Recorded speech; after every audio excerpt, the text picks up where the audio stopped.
Hola, Rafa.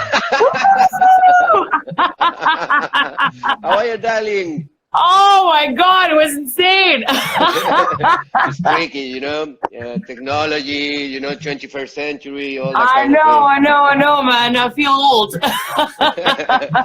Look, Rasa, thank you for being with us. This is a little sort of an interview, but we want to take it more like a kind of a conversation between us. Ooh. And so people get to know you a little bit better. There is quite a few Spanish people that they're going to be seeing this video, so be ready. Oh, I love And Spanish people, man. I know you do. What I'm going to be doing is I'm going to be translating bit by bit at the same time so people can catch up with what we're doing. Okay.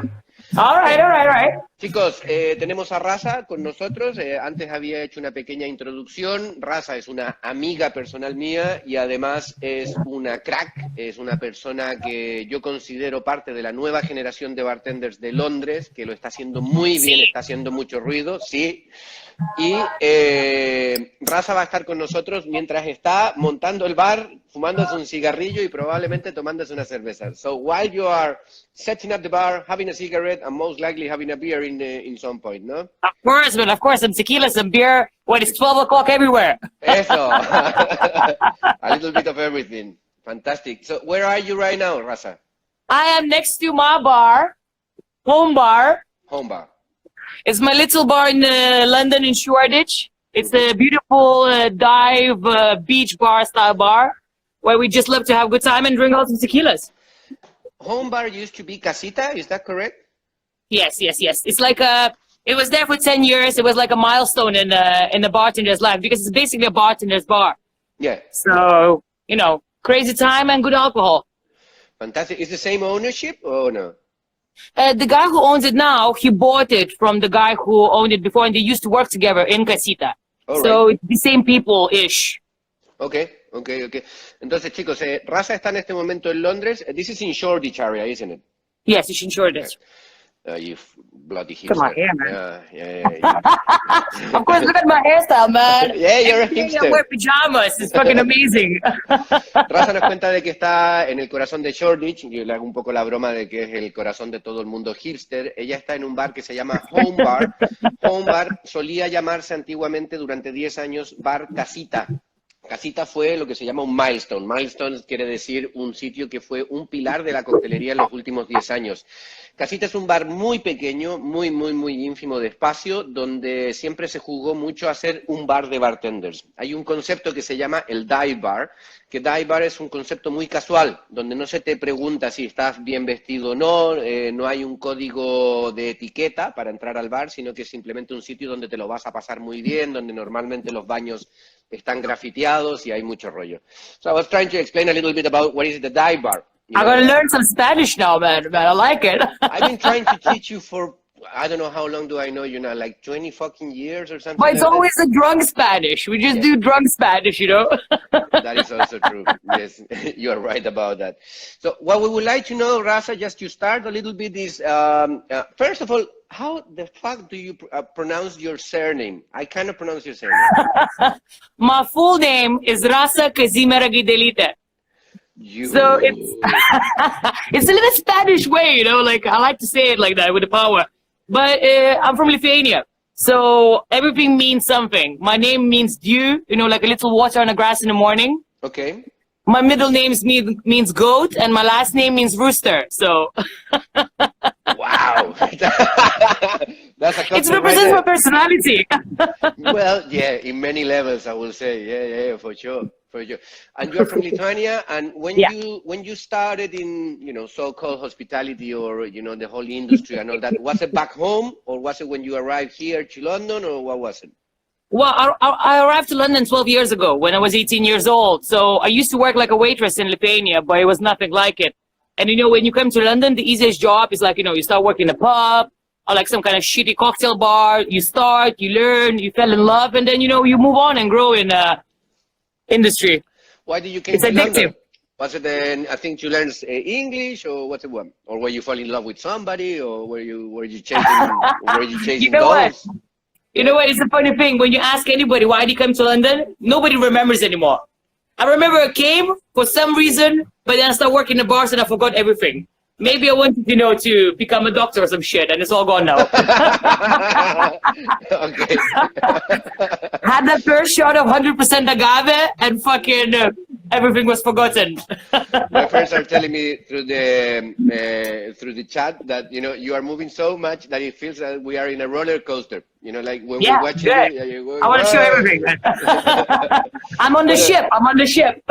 Bueno, chicos, nos cuenta Rasa, esta aventura va a ser un poco así, como un roller coaster, como una montaña rusa. Nos cuenta Rasa de que ella es originalmente de Lituania, nos dice de que su nombre completo es un nombre que tiene 3 significados, que significa un poco como la niebla matutina, significa también un gallo mañanero y significa también una diosa. Bueno, un nombre un poquito peculiar, como es Rasa. Rasa es de Lituania, dice que trabajó un par de años allí de camarera, pero que no era nada que ver con lo que se encontró al llegar a Londres. Cuando le pregunto por qué vino a Londres, me dice, mira, todo el mundo siempre pregunta lo mismo, ¿a qué viniste a Londres? Y la verdad es que nadie se acuerda de verdad. Me dice, puede ser de que yo haya llegado a ser una doctora o que quería ser doctora y luego se me olvidó y de pronto me encontré con un pub, luego un bar y así sucesivamente. Rasa, where did you start it? I mean, you probably started in a place that it wasn't a cocktail place, but was it any place that you remember that you say, that was my first place where I went, this is what I want, or this is what I'm enjoying? I remember my first place where I started working in London was in this tiny pub in Colliers Wood called GJ's. And I just fell in love with the service there because, like with the pubs, it's all about regulars. So it's all the same people coming, and you need to make them feel like they belong. It's their home. So that's where I learned my first service that I really, really love. I enjoy to make people happy and make people, feel like they're home and, have experience, not just a drink. So that's where my love for service started. Do you think that, do you recall that in that pub, pubs in England, they already have a certain level of cocktails, even if it's very basic, comparing to other places around the globe. You can go to a pub in England.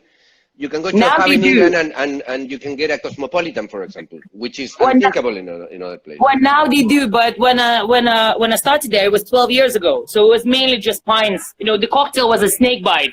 When it's like you mix a beer and the cider, put some blackcurrant in there.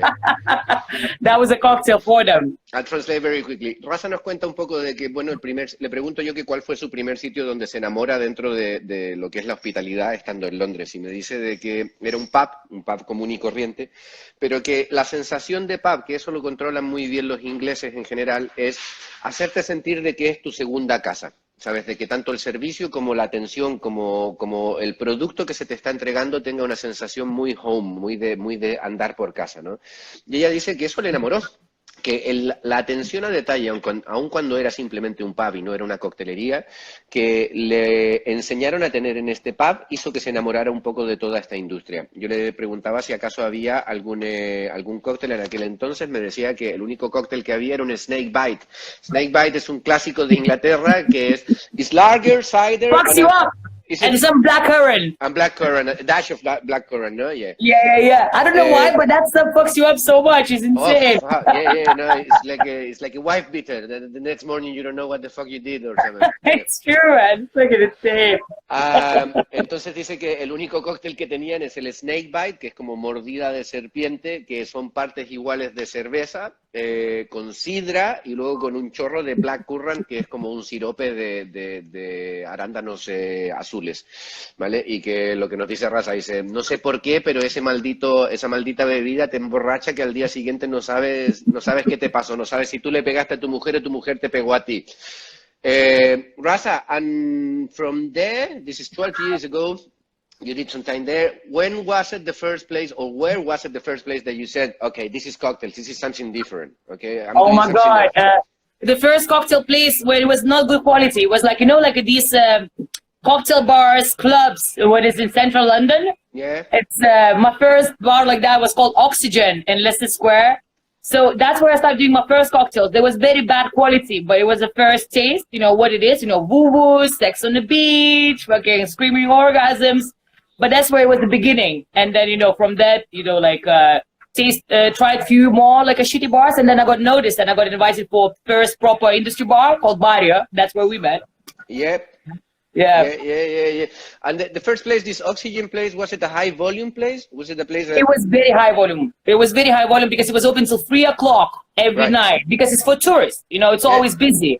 But it was crazy because it was insane every day. It's a DJ, 2 floors, mad fucking shit, you know. Right. And we had some student nights. Oh my God, it was insane. So that's where I learned my high volume service. Yeah, for sure. Nos cuenta Rasa de que, bueno, de allí se fue a trabajar a un sitio que se llama Oxygen, que está por ahí en la zona del Leicester Square, que es el centro de lo que es la zona 1 de Londres, que dice, no era un sitio de calidad, era un sitio de volumen, era más bien una discoteca que atendía hasta las 3 de la mañana, que eso es tarde para lo que puede ser una especie de bar discoteca en Londres, muy dedicado al turista, donde lo que se servían eran, pues, yo qué sé, Sex on the Beach, o Screaming Orgasm, o Wugus, o cócteles que eran muy de un perfil 90, 80s. They were very like 90s and 80s kind of cocktails. Yeah. Don't forget, it was a long time ago. It was sugary juices, grenadines, blue curacao. Oh, big time, man. All that kind we of even stuff. had like this lime powder. You remember that sweet and sour mix? Yes. Instead of fucking oh my God. Hey, everybody needs to start somewhere. Yeah. Y de allí, bueno, Rasa nos dice de que en aquel entonces ni siquiera utilizaban lima, sino que lo que utilizaban era una lima en polvo media deshidratada, no muy natural que había en aquel entonces. De allí se fue a trabajar a un sitio donde Rasa y yo nos conocimos, que se llama Barrio. Barrio right now has what, like 4 or 5 different locations, something like that? I think it's 4, if I'm not mistaken. They opened one in either Manchester or Leeds as well, or somewhere like that. I don't know, because I know one in Shoreditch, one in Brixton, Angel, and I think there's one more somewhere. I don't know about locations out of London, but... Yeah, well, there's quite a few. Ferdy, you know, building his little empire. Yeah. He wanted to be apeshit with that. Yeah, what a little cunt. Sorry. All the love. Rasa nos cuenta de que de allí se fue a trabajar por primera vez a un sitio que se llama Barrio North, que es donde yo la conocí. Barrio North estaba en la calle... What was the name of that street, Rasa? Essex Road. Essex Road. En Essex Road, que es la zona de Angel, esto estaba literalmente a la vuelta de la esquina de 69 Colebrook Road, que es el local de Tony Conigliaro, el bar sin nombre. Y era un bar muy de barrio, como lo decía el nombre, muy de una sensación dive también, de que no te pedían un código de vestimenta para entrar, con una sensación también de decoración de muchos viajes. ¿Vale? Había incluso una caravana, una pequeña casa rodante que estaba dentro. You remember the caravan? Oh yeah, big time. That was the thing. That's what it was all about, though. Yeah. So many lockings in there, man. Oh my God. Oh. I don't want to think about it. Y allí fue el sitio. Did you start there straight away as a bartender, or did you were doing a little bit of everything, or what were you doing? Well, we was all doing a little bit of everything, but we had our Starbucks. But I started like a bartender because I got noticed in a place called Cargo in Shoreditch, because the boy who used to work in Barrio called Jimbo, he was DJing in my place. Jimbo. Yeah, so he noticed me because I was very, very, very fast. I'm very, very fast with the cocktails. But I had no knowledge about it. So, you know, he saw me and he brought me to Barrio. He was like, you know what, we're going to teach you now because you have the speed, but you need to have the knowledge now because you have the vibe, you have the charisma and the speed, but no fucking quality. Right. So that's where everything started. No, that's a good one. Mira, lo que nos cuenta Rasa a mí me parece interesante. Me dice de que ella trabajó también temporalmente en otra discoteca que se llamaba Cargo, donde conoció a un chico que era DJ, disc jockey, pero que también era bartender, que se llamaba Jimbo, que yo lo conozco, que Jimbo le dijo, mira, trabajas de puta madre, eres súper rápida. ¡De puta madre! ¡De puta madre! Tienes mucha velocidad para trabajar, pero no tienes ni puta idea de cómo realmente se fabrica un cóctel o cuál es un poco la estructura de todo lo que es la historia, de todo lo que es el cóctel, etcétera. Entonces le dice, vente a Barrio y nosotros te vamos a enseñar. So you arrived to Barrio. Barrio had a level of cocktails that they were a little bit tiki, I will say, a little bit disco as well, but it was perfect. It was perfect mix. Cocktails. And they were good cocktails. They were good elaborated cocktails. Exactly. There was like, you could have something geeky, you could have something disco, you could have something fun. It was perfect balance. You could have whatever you want. But it was crazy as shit. Oh, it was crazy busy. Oh my God, man. You know what? The best compliment what I got from somebody who was my regular in Barrio, they said, Rasa, we were standing in your station in the beginning when I just started. Even you was making the shittiest cocktails from all of them. But you was the most fun and everybody's lining up in my station anyway. Listen, Yeah. I have a couple of friends that they are watching the interview right now, and one of them is you remember that I used to do these groups of taking people to London? Yes. I slapped them all, I remember. She's saying, that woman slapped me across the face. They loved it. Te cuento, bueno, primero, Rasa nos dice de que Barrio North, que es un sitio que lo llevaba además un amigo personal nuestro, Barrio North era un sitio que lo tenía todo, tenía volumen, tenía la música alta, tenía un sistema de DJ de música que era un musicón de la hostia, tenía cócteles bastante elaborados pero que tenían un perfil, por un lado un poco de discoteca pero bien hechos y por otro lado un perfil de high volume pero con versiones tiki. Y esto nos hacía trabajar de una manera de mucha energía, con mucho desorden y con muchísima energía. El sitio estaba petado todos los días. Luego comentaba con Rasa de que hace un año, 2 años y 3 también hacía yo unas visitas a Londres con grupos específicos de gente de España y en alguno de esos grupos conocimos a Rasa y Rasa le dio una bofetada a alguno de mis amigos, no de mala manera, sino que de cachondeo, y la gente que, bueno, en España están muy locos, le empezaron a pedir de que le diera una bofetada a todo. Total, en el medio del camión, that was en el camión, ¿no? They were in el camión, my friends, the Spanish ones, they were queuing up to get a fucking slap across the face, and they were going, me too, I want to slap, They were, hey, you know, my slaps are magical. Oh, my slaps are magical, man. You know, I think you brought them to me just to get slapped by me because I think you enjoyed it a lot. I think I actually put it in the itinerary. You know, like, right, guys, at 2 o'clock in the morning, you know, you're gonna get slapped by Rasa. So, fuck yeah, man! It was part of experience. So yeah, that was a fun night. Rasa, and from there, what did you do? From Barrio? Because I was in Barrio for 2 years, and I think I succeeded as much as I could there. So after that, I left, and I did a little stint in LCC for like 6 months with Sarah Mitchell, because she was a legend of gin. So I wanted to learn, you know, I wanted to take something from her, all the knowledge what she could give. Then I started working in lab. You want me to, like, you know, talk a little bit about lab? Yeah, go on. Well, lab is this, it used to be this amazing, another milestone in the bartenders in London because it's opened, 20 years ago-ish? No, it was the first high-volume industry bar in London. Yeah, and it was a game changer, you know, it was some of the best people that there is in the industry, they work there. Oh my God, it was insane, man. They give you a tequila bottle in your station for the night, and then here you go, hustle, busy as fuck, do all the fucking cocktails, but what they menu was 89 cocktails. It was insane, and you need to learn everything, and you need to be on the top standard, and you need to make everything perfectly. But in the same time, you need to be drunk as fuck. So, you know, that was an interesting experience. Let me quickly translate that. Rasa cuando termina cuando acaba un poco su temporada en Barrio North. How long did you stay in Barrio North? 2 years. 2 years, ok. En los 2 años que trabajó en Barrio North, pues alcanzó un poco todo lo que ella necesitaba aprender de Barrio North. Luego se movió de allí en búsqueda de más conocimiento y se fue a trabajar a un sitio que se llama LCC, que es London Cocktail Club. You were in one Shaftesbury Avenue. Yeah. Because when I started there, I was need to work like a barback first. So it was a good change because I never did barback before. Oh, right. So day training is very good. Whatever it is now, you know, whatever people say about LCC, day training, then what I remember, it was insane. Yeah. Fucking, I was crying myself to sleep how hard it was, but it was worth it. Nos cuenta Rasa de que cuando se fue a trabajar al London Cocktail Club, que es un sitio que es súper reconocido ahora y que tiene un training pero muy severo, a ella la rebajaron, entre comillas, se le hicieron volver a trabajar como barback, que ella nunca había trabajado como barback y nos está contando de que el trabajo era tan duro como barback y el training era tan duro de que en las noches se iba a dormir casi llorando de lo cansada que estaba cada noche. Se fue a trabajar allí, entre otras cosas, porque la que era bar manager en aquel entonces es una chica muy reconocida en el sector, que se llama Sarah Mitchell, que estaba reconocida como una de las personas que sabía más en la categoría de gin a nivel internacional. Entonces ella quería aprender un poco de esto. Luego de pasar una temporada corta por allí, Rasa se fue a trabajar a la última temporada. You were part of maybe one of the last teams ever in Lab, no? Because shortly Yes, I was. Yeah. shortly after that, they closed. No, they turned it into what was it called? They changed the name for a little bit.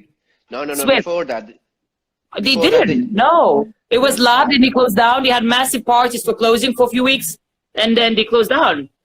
There was nothing else after Lab, like Lab, and then Swift straight away.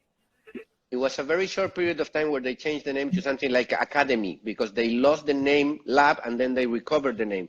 Something like that. I don't know. Possible, man. I don't remember that bit. But I remember I was there for less than a year. But it was another team after me, a lot of Italians, man, because Marco Piroli, fucking Drew Mannins, they fucking went crazy, yeah. It was good times. Very hard. I remember I forgot about my real name. It's possible. Lo que nos cuenta Rasa es que se fue a trabajar a Lab. Lab, que yo lo he mencionado muchas veces en otras entrevistas, es uno de los sitios que realmente marcó un poco la coctelería de la nueva generación en Londres. Lab estaba desde hace 20 años en el centro de Londres, desde mediados de los 90, y por allí han pasado algunos de los nombres más importantes de la industria de los últimos años. Se ha desarrollado mucha técnica, todo el tipo de servicio de trabajar con doble botella y cortar, y el servicio, ese tipo de servicios. Apple fans. The Apple fans, all of the kind of things, even all this style of bartending, one bottle up, one bottle down, and like that was Lab. That was Lab. Yeah. The 2 bottles, 3, 4. Yeah. Oh my God, it was insane. Y Rasa nos cuenta, que me parece súper gracioso e interesante, dice, mira, había que aprenderse 86 cócteles hechos a la perfección, con toda la decoración, con todo el servicio, y cada noche, en cada estación de coctelería, te decían de que tenías una botella de tequila, que esa botella de tequila era tuya, o para invitar, o para beber, o para emborracharte, o para emborrachar, ¿sabes? Pero que tenías que dar el 120% de ti cada noche que trabajabas allí. That's fantastic. I mean, it's crazy. It's probably not very healthy and all that bollocks, but, the whole thing about, here is a bottle of tequila, you can get drunk, you can get people drunk, but you need to perform perfectly. You need to be professional. If you can't handle work on the standard what you require and be drunk, just don't be drunk or don't work there. Yeah. Exactly, man. You need to be, I hate bartenders, who's not responsible. If you can't handle it, don't do it, because then you just look like an idiot. And it's unprofessional, and you look like an idiot. So fuck it. Very much agree with that. And, I don't think everybody's built for that. I think there are people that they think that, getting drunk and working, is all right. For me, it's like, if you can handle yourself, if you can, still talk to customers, still be fast, still be attentive to details, fine, get fucking drunk. Exactly, man. But if you cannot, don't do it. Some people, I know some bartenders who has no personality if they're sober. So, that's a big problem. And, I think people can go in the dark places like that. So it's not really healthy, but, it's not really a healthy lifestyle. But That is very true. Mira, Rasa nos comenta de que, bueno, el hecho de que no es muy saludable y tal y cual, pero que el hecho de que le dieran una botella de tequila para hacer lo que quisiera, para bebérsela o para compartir o para invitar chupitos, dice, bueno, esto está bien siempre y cuando tú sepas controlar tu alcohol en el sentido de tu borrachera. ¿Sabes? Si tú eres una persona que cuando eres un borracho no sabes trabajar de manera profesional, vas a parecer un idiota delante de la gente y eso no va a gustar. Pero si sabes controlar esto y sacarle provecho, pues está bien y no pasa nada. Right? Look, Rasa, I think that is a... Tell me. You know, alcohol, I think the thing what is helps a lot, you know, like people talking about alcohol and whatever in the bar. I think it's a beautiful thing when you can have a shot with your customer because, you know, you relax them and you can become part of the party. So I think this is important. But, you know, if you can't handle it, you know, people just put water in the bottles and they have it like that, you know, like it's lots of ways around it. So... I absolutely agree, Rasa. But I also think it depends, you know, pretty much, you know, in which kind of place you work in. I don't imagine, I don't know, Ago Perone and Eric Lawrence, you know, doing, you know, laybacks at the Savoy and Connaught, you know, but different. But I think bartenders should try all the places. You know, I work in dive bars, I work in cocktail bars, I work in hotel bars, I work in restaurants. You know, you need to try everything that you would know what kind of bartender are you, you know. Absolutely. Rasa nos comenta que, bueno, a partir de eso ya ha trabajado también en una serie de otros bares y restaurantes también, incluso hoteles, que lo que ella quería buscar era la diversidad de trabajar en muchos sitios. You also did a course, I remember that you took a course on, what was it, management, or what the fuck was it? Didn't you do a course for some time? I did a course for wine. I did For wine? All yeah, right. for wine. Yeah. I learned my management skills when I was managing mainly Jinju, is this Korean restaurant, and yeah, so I learned everything in the bar. I didn't do no courses. Right. Okay. And Rasa, moving on to the next question, and I think we're already touching base on this. You know, there is so much talk right now about, you know, and don't get me wrong, it's all fine by me. I'm not judging, but I like to open up the conversation. I'm not. Equality, sustainability, healthy shed, you know, all that kind of thing, which I think, I'm going to give you my opinion very shortly, you know, I think it's super important and it's relevant that we talk about these kind of things, but I also feel that particularly in London, you know, there is a bunch of people and bartenders that they become a little bit too patronizing and they want to be too judgmental, you know, like they're like, oh, this is wrong, you cannot say this, you shouldn't do that. I fucking hate that fucking. I think it's taking it to a level that is not giving you any support, that is not giving you something good. All it's giving you is just a pointy finger going, you shouldn't do this, you shouldn't do that. You know what I mean? I do know what you mean. I think it's a big problem with any situation in the bartenders when they get judged, you know, like, oh, you order a shitty drink, you ask about something. You don't need to be judged, you need to educate, you know, share your experience, give them advices. Don't fucking judge them. Whatever they're gonna ask you, man, it's your customer. Fucking make them comfortable, you know, and they gotta learn, and they like to get nerdy and geeky that they can show their friends, you know. And I also think that that should be among us as well. It shouldn't be only, you know, that you shouldn't be judgmental, you know, to an extreme with your peers, you know, with the same people that they are working with you or other bartenders from another place. You can also give them advice, or you can also have a sit down and say, okay, let's talk about this subject, or let's, you know, let me tell you a little bit about my experience. But going, this is wrong, this is wrong, this is wrong, you shouldn't, you shouldn't, you shouldn't. I think it doesn't encourage people to be better. It's just make them feel ashamed, you know, make them feel like, oh, I'm doing bad. Well, you want to look bigger, you know, like what bartender, he want to look like he's more in charge, he want to feel bigger. That's why they do it. I don't understand why it's the reason behind it. Just, it's pity, you know, it's petty. Yeah. Let me translate very quickly. Le pregunto a Rasa de cuál es su opinión con respecto a una serie de sujetos, de temas, que ahora son temas muy calentitos, que no han salido de Londres, pero que Londres los ha impulsado muchísimo, como tiene que ver, por ejemplo, en la igualdad entre hombre y mujer en toda la industria de la hostelería, como tiene que ver el tema de la sostenibilidad, o como tiene que ver el tema de productos que sean más healthy, más saludables, o productos de alcohol bajo. Y Rasa y yo estamos bastante de acuerdo, decimos, mira, todo esto está muy bien y es importante de que exista esta conversación. El problema es... Hi. You good? I'm doing online session for Spain. Come back at 2. We open from 2 to 7 today. Yes, yeah. Rasa, sorry, that's okay.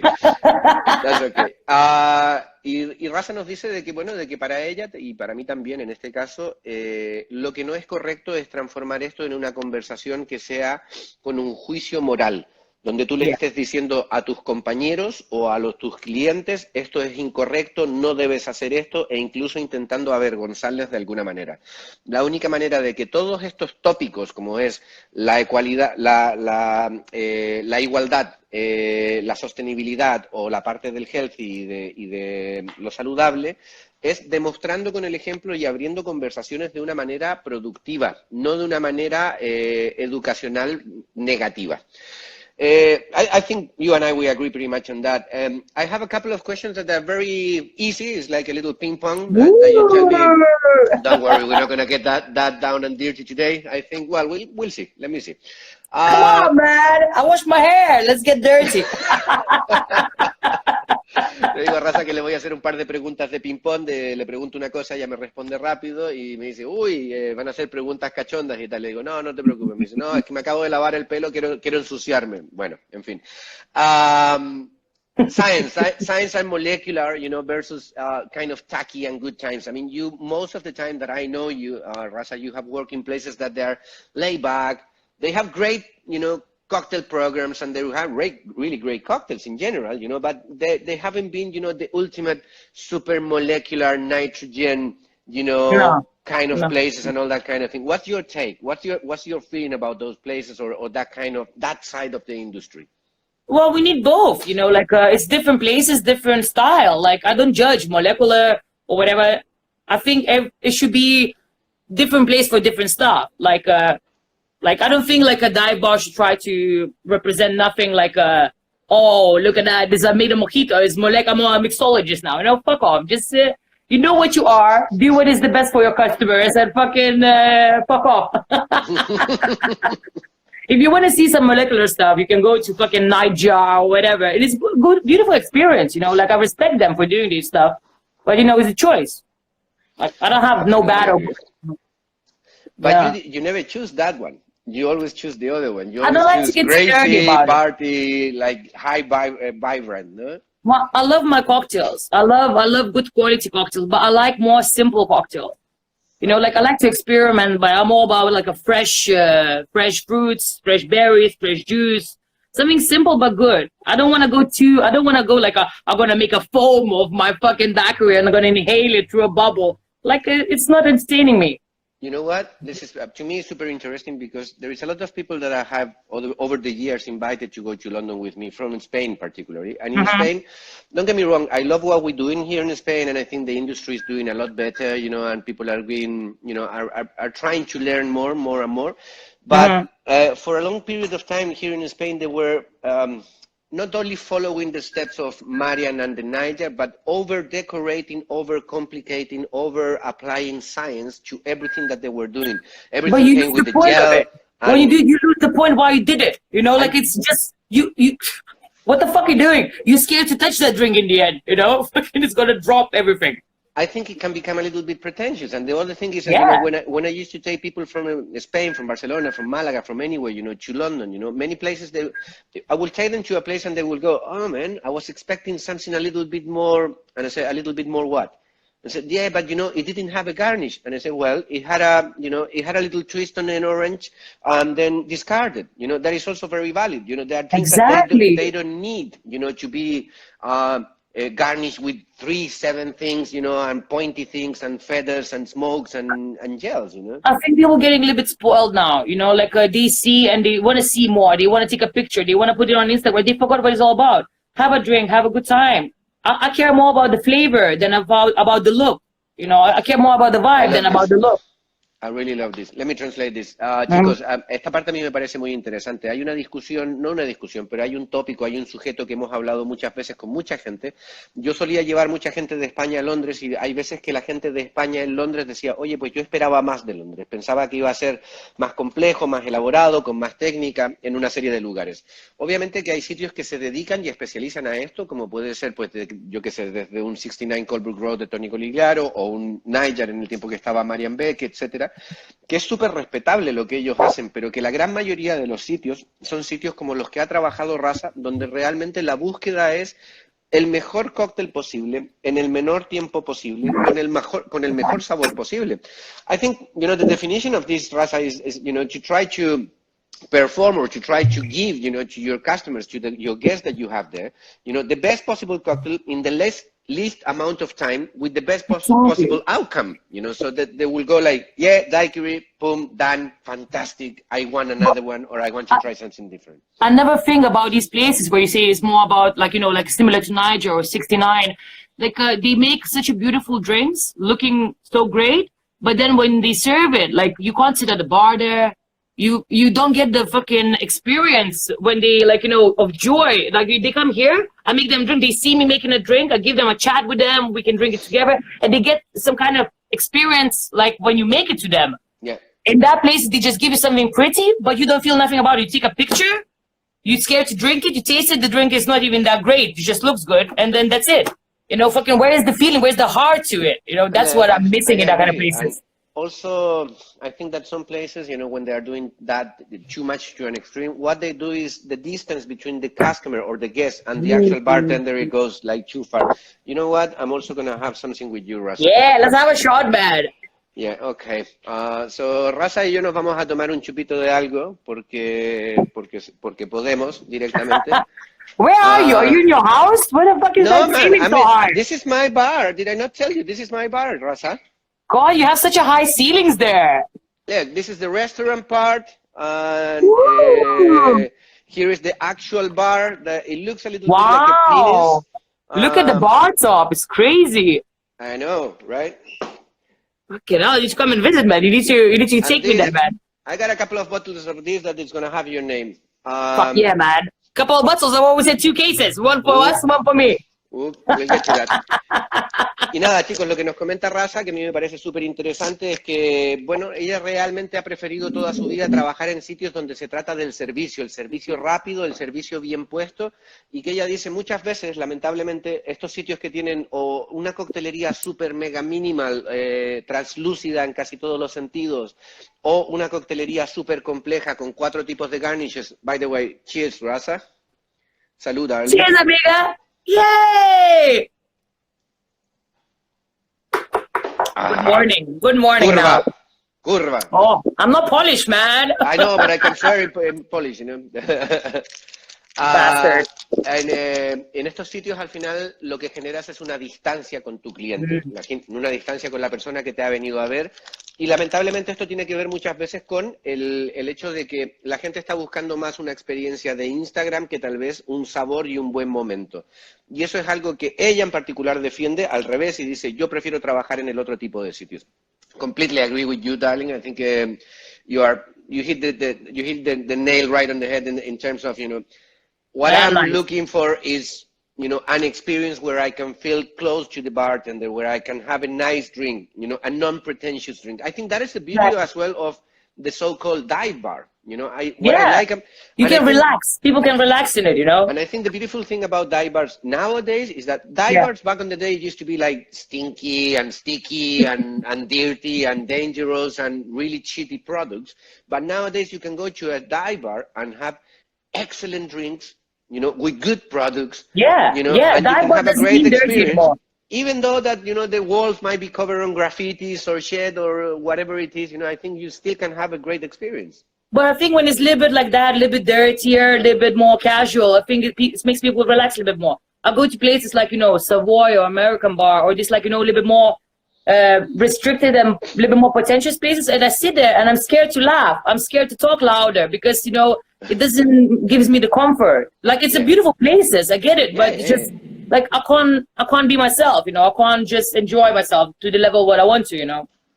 Completely agree. Nos dice Rasa de que ella no quiere ir a sitios donde, o que disfruta mucho de ir, por ejemplo, a un Savoy, que le parece una experiencia muy bonita, pero que le da vergüenza desde reírse hasta hablar o hasta tirar un chiste, porque le parece de que tal vez hay una pretensión muy alta y que esto le genera una pequeña distancia. Rasa, quick one. This is a classic question from Jacob Briers, the guy from Bacardi Legacy, but I really like it because I've been asked this very many times as well in different interviews, but I think it's very clever. If you have to kill a classic cocktail, which one and why? Imagine, you can erase a cocktail from the face of the earth, a classic. Ramos Gin Fizz. Ramos Gin Fizz, will you erase it from the world? Will you go like, I don't want this cocktail to exist anymore? Why? I would. I delete it from the history of fucking cocktails. Why? Because it looks like diarrhea, it tastes like diarrhea, and takes me 10 minutes to make it, so fuck you.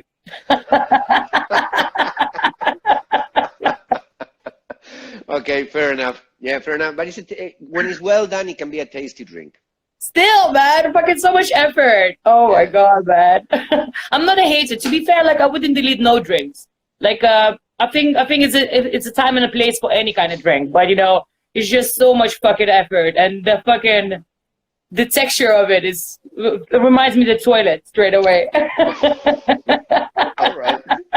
Le pregunto a Rasa de que si pudiera, esta es una pregunta que se inventó hace tiempo atrás Jacob Briers, que es el papito máximo de Bacardi, de la Bacardi Legacy, de toda la parte de educación y tal y cual, que es una pregunta que se la hace a mucha gente y a mí me parece muy interesante, que es si pudieras borrar un cóctel clásico de la coctelería actual o del mundo, ¿cuál borrarías y por qué? Y Rasa nos dice de que ella borraría el Ramos Gin Fizz porque dice que parece una cagadera, porque toma 10 minutos en prepararlo y porque al final, aunque puede estar bien de sabor y tal y cual, tampoco es impresionantemente bueno. I kind of agree with you in many levels on that, the Ramos Gin Fizz. The only thing that I What have kind of drink you would choose? Mine? Yeah. It's super easy. Anything blue. I fucking hate blue. Blue belongs to the Smurfs. It's not a natural color. No! It doesn't exist in nature. It's the color of the devil. Scott. No, not for me anyway. You know, but I don't like blue. Every time I'm gonna see you, you're gonna put that song on, Blue People in the Oh, Blue World. yes. Or the Smurfs. Or the next time that I go and see you, please make me a blue drink and force me to drink it. I will. I know you will. I know you will. Now, Rasa, very quick, I'm going to quickly translate on that. Rasa nos dice que, bueno, que el Ramos Gin Fizz es el que eliminaría a ella me tira la pregunta de vuelta a mí y yo le digo que yo eliminaría cualquier cóctel de color azul porque para mí el azul no es un color natural en la naturaleza, valga la redundancia, y que creo que esos colores representan algo que está tergiversado, que está hecho de una manera no natural que a mí no me apetece. Pero bueno, cada uno con la suya. Sería bueno que se pregunten entre ustedes, los que están escuchando, qué cócteles borrarían ustedes también o ponerlo en el chat incluso. I'm asking the guys to put also in the chat which cocktails they will erase. You know? Yeah. Tell us all the secrets. Los que están por ahí, por favor, a ver si pone alguno qué cóctel borrarían de la historia de la coctelería en este momento y si quieren poner por qué también. Rasa, have you ever attended to competitions, participating in competitions? Yeah, I did. When I was younger and wanted to succeed and, put my name out there, I did lots of competitions. I think my favorite competition was El Dorado for Swizzle. It was good fun. Yeah. I always it's weird with competitions, especially now, because it's also politics in there. So, it looks like people win who, if it's for the brand, it's like who sells the most of that brand, it's all connections. It's not real anymore. Like, it's too political.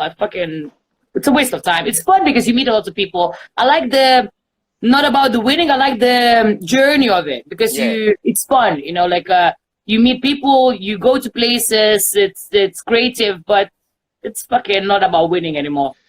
I agree with you, but I also see one more layer of this, which is, I think it's great that, that thanks to, especially the big competitions, like the Diageo one, the Bacardi one, people around the globe, you got to think outside London, right? People around the globe, they're now hearing more and more about cocktails, okay? I don't know, I come from the south of Chile, and my mom heard about, the Diageo World Class competition, which Did she? Did you tell her? Yeah, fact. No, I didn't. But at the same time, it had created an entire generation of very young bartenders that they might not be willing to chop a fucking lime or clean the fucking fridge. Yeah. That's because they go like, whoa, I'm a world-class bartender. I'm a super mixologist. And you go like, fuck off. You gotta Can you polish the wine glass? What? I'm a bartender. Fuck off. Mixologist, a cocktailologist. Yeah, I know what you mean. I hate that shit. Young bartenders, man, they freak me out, man. It's also like a wrong message with people teaching them and they becoming fucking... Too spoiled. They want to be a rock stars before or earning it. You need to earn it. You need to work in many places. You need to fucking work on your knees, on your hands to fucking earn it before you fucking can run. Fucking, I hate it. I'm with you. Le pregunto a Rasa si ha participado en competiciones, me dice que hubo un tiempo que sí, que le apetecía participar, que quería tal vez de alguna manera promocionar su nombre y me dice, mira, lo que aprendí de las competiciones era de que estaba todo muy politizado, de que lamentablemente era mucho mejor, o lamentablemente o no, pero era mucho mejor el viaje de la competición, o sea, lo que era el transcurso de la competición que llegar al punto de decidir quién era el ganador o no, porque siempre generaba una frustración y porque siempre habían intereses políticos y financieros detrás de todo esto. A lo cual yo le añado a Rasa de que a mí también me parecen de que las competiciones, bueno, al final tergiversan mucho lo que sucede alrededor de ellas, hay muchos intereses, pero también lo que me preocupa es que hay una generación completa de bartenders que porque han ganado una semifinal de una competición grande no están dispuestos a trabajar y quieren ser rockstar desde el minuto uno, ¿sabes? Y no están dispuestos a cortar limas, a limpiar la nevera o a hacer el inventario. They're not what you were saying, so many people that are not willing to chop the limes, clean the fridges or do the fucking inventory, and it's like, don't you think that the cocktail competition spoils bartenders too? You know, like if just the starting bartender wins the competition, it gets to the head a little bit. You know, like, oh, look at me. You know, I won this competition. Why are you telling me what to do? You know, look at me, who I am. You know, I think competitions can damage too. You know, like aspiring young people. Rasa, quick one. Rum or tequila?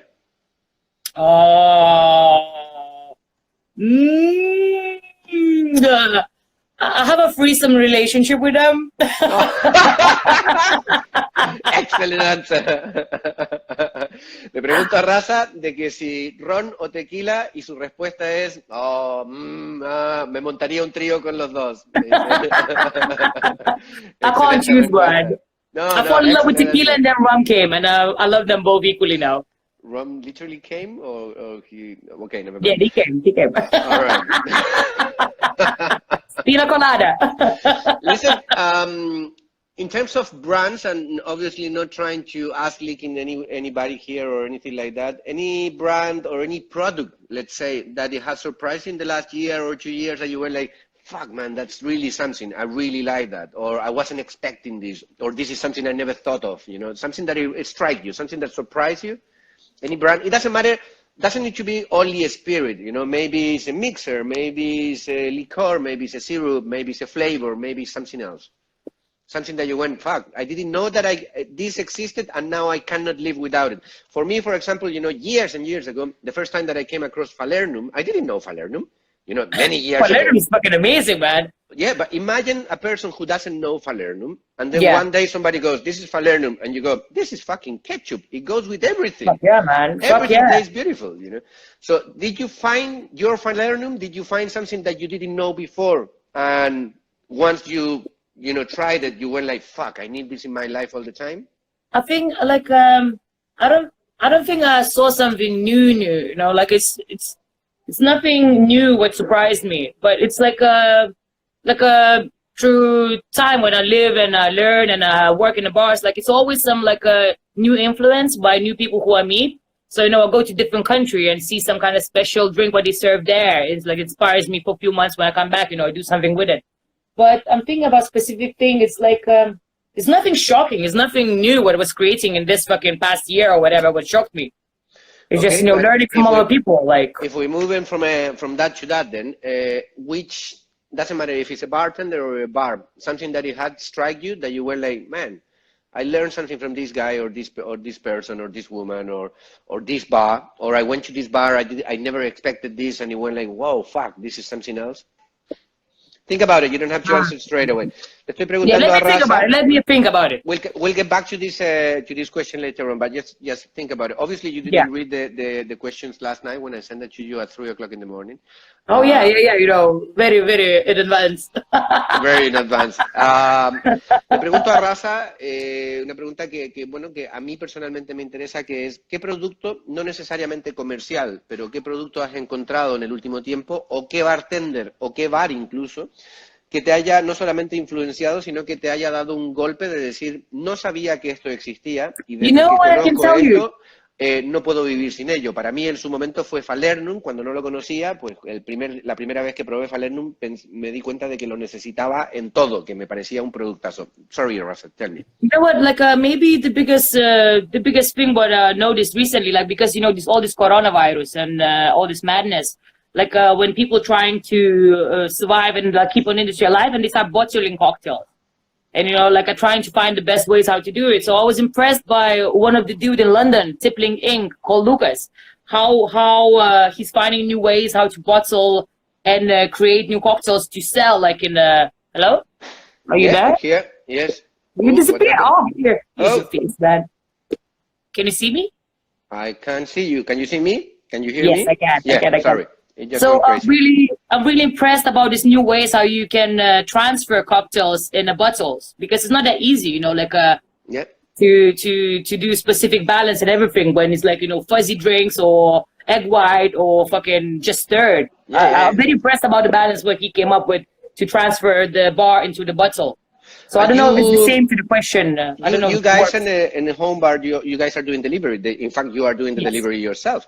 Are you working, for example, in in the area of sours, right? Daiquiris, margaritas, whatever, are you working more with acids rather than lime juice, like fresh No, lime I work juice? with fresh juice. I work with fresh juice because we have a juice company who's our dear friends Josh and Claudia. It's Juice in Time. They deliver every day our fresh juices for us, and yeah, so we work with fresh juices. Fantástico.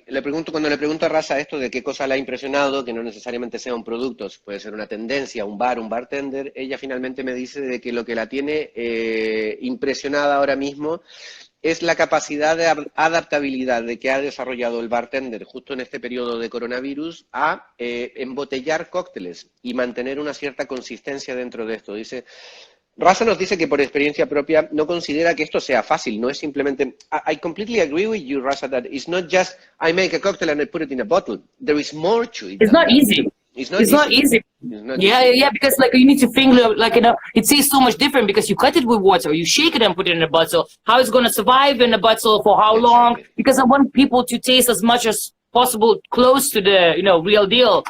But it's not easy, man, and it's so much adapting to it. Que no es fácil el embotellar un producto, un cóctel hecho. Ella dice que, por ejemplo, no trabaja con ácidos, en el sentido de ácido cítrico, tartárico, málico, sino que trabaja con zumos frescos. De hecho, el delivery que ella está haciendo en su bar lo hace ella misma. Ella says, what do you do this in the afternoons? You go for a little run on the bicycle or something, to do deliveries, or how you do it? Yeah, everything, man. Walking, bicycle...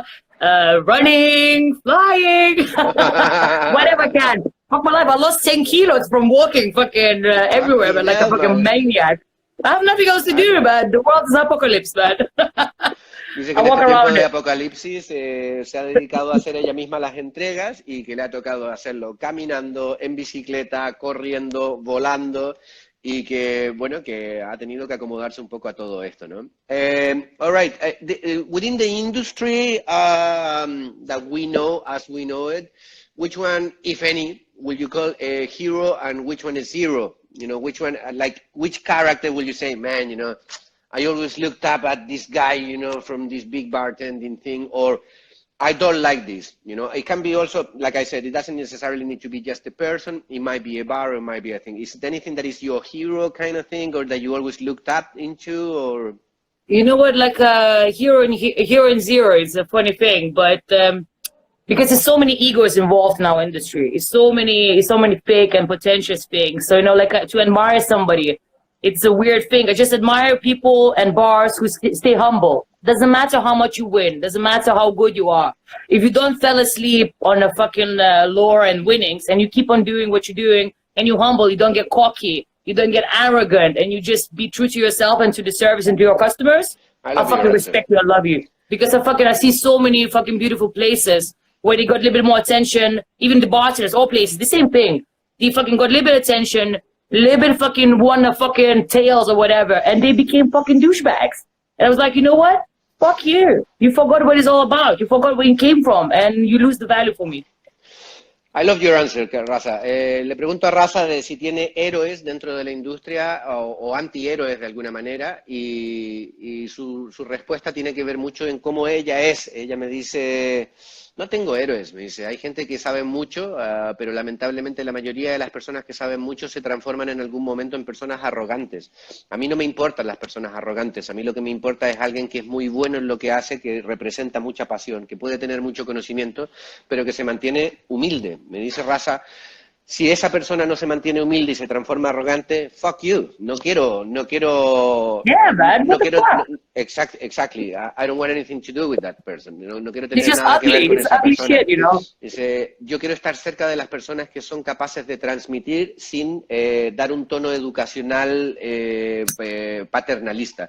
I think it's about, also the people that they really know their shit and they're passionate about their things, if they are capable of transmitting that, or sharing that information without sounding patronizing or too educational, that's great.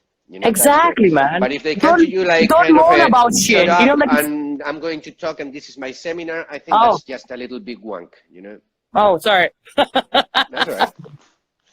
Rasa, we only have a couple of minutes left, and I would like to say properly goodbye before doing so, because I'm very bad at this timing shit. So normally we are in the middle of the conversation, and then, yeah, fuck, you know me. And normally, you know, it kind of cuts off and we are like without saying goodbye. So, Rasa, let me tell you one thing that I personally believe. I think that you mentioned something before about, you know, back in the day, you participated in a few competitions because you wanted to make a little bit about your name, you know, like being more known and all that. I believe personally that you are in a beautiful moment in your professional life right now where people like you, love you, and enjoy what you are doing more than ever before without having to go to any fucking competition. I mean it. But it's true. But I earned it, you know, I went there, you know, like when you go through many places and you learn what you are like a bartender, what you are like a person, then you're comfortable with it and then you can do what you believe in. And I think that's, people feel it. And, you know, like, yeah. And then you choose where you want to work. You choose what you want to do. And I think it's very important for bartender. I completely agree. Le digo a Rasa de que para mí, ya casi despidiéndonos, para mí es una persona de que ahora, por ejemplo, Rasa no participa de competición, no está buscando un poco ese spotlight, no está buscando el reconocimiento público. Y sin embargo, ahora mismo, os lo digo de verdad, Rasa está de moda en el buen sentido. La gente habla de Rasa, van a ver a Rasa, comparten coctelería con ella y disfrutan mucho de su compañía, del estilo muy cercano, muy rock and roll que tiene ella, muy liberal que también tiene ella, y la gente disfruta mucho más de eso que cuando ella tal vez intentaba dar a conocer su nombre. Y ella me dice, bueno, vuelve al mismo mensaje, chicos, que por eso me parece que esta entrevista también es interesante, que es mantenerse humilde. Just to keep humble, you know. I think it's the message of today, you know, is like fun times, but keep it humble. You know, you might know a fucking lot, you might know fuck all. Doesn't matter. Just keep it humble. You know, just be good at what you do. You know. Exactly, man. Come on, like a fucking like. You know what is the biggest joy in my life? When I have a customer and I serve them a drink and I give them experience, not just a drink. When they come back and they remember that and they talk to their friends and they bring their friends, they bring their families, they bring their mothers, their wives, their husbands, their sons, their children, man. Just to come to this bar because they had such a great experience. And I fucking love that. You know how much joy I feel, orgasm, just fucking, like when I see the smile. No, it's the biggest joy in my life. Just when somebody's happy in my bar. I don't care if you're industry or just random regular person. I don't give a fuck. If you have a good time, I feel so much joy, so much pleasure. And I think that's what people forget in the bars a lot, so, like in these times. Fantástico. Fantástico mensaje de Rasa. Nos dice, mira, para mí el mayor placer en mi vida profesional es poder servir a alguien y que esa persona, sin decir nada, vuelva un par de días después trayendo a su amigo, a su novia, a su mujer, a su madre, a quien sea, a su padre, y que regresen diciendo, te quiero enseñar este bar porque he tenido una fantástica experiencia en este bar con lo que me ha servido esta chica o con lo que he bebido hace un par de días atrás. El mensaje es ese, chicos, el mensaje de Rasa, que es una chica con los pies en la tierra y que es una persona, bueno, una rock and roll. Yo os recomiendo de que si vais a Londres, vayáis a Home Bar, and if you go to London, go to Home Bar. If you go to Home Bar, make sure that Rasa is working that day. Fuck yeah, man. Come this weekend. We open 2 to 7 for takeaways. And, well, right now traveling is a little bit complicated. Whoa, what you talking about? Get an Uber helicopter. Rasa, darling of mine, listen, great to talk to you. I think it was good for me as well because it's a good excuse to get to catch up with you. And, you know I love you. I know. I love you too, man. And thank you for this, Rasa. I will stay now 5 more minutes with the guys just to kind of summarize everything that we've been talking to and all that kind of thing. But thank you so much. I owe you. We will drink bottles and of tequila, and we will get back. Okay? I love you, man. See ya. I love you. Bye. Thank you, Rasa. Bye, darling. Ciao, ciao.